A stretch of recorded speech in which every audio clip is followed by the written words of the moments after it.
Good evening. Yung pina-install ko dito sa sakyan ko ay na tint ay Phantom Nano Ceramic Tint. Diyan sa windshield ay 35% PLT or Phantom Light. So maliwanag siya kapag kagabi. Super safe siya kapag tayo nagda-drive.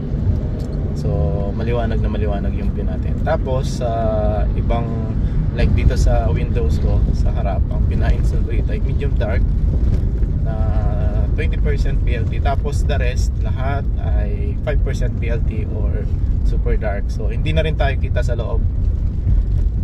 Pero sa yung view natin while nag-drive tayo ay maliwanag. So napaka-safe.